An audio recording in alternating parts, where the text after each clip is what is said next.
सब हटे हमारे इलाका।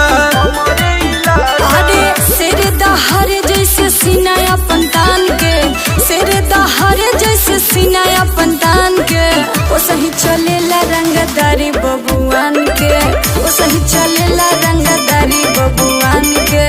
वही चलेला रंगदारी बबुआन के।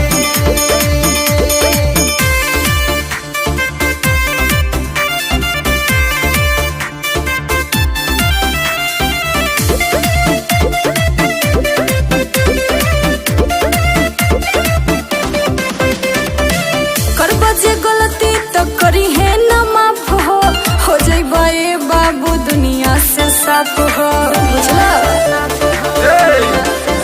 जनी करे बड़ाई टंगा जैसे बचिया जी के राती लुटा जाना।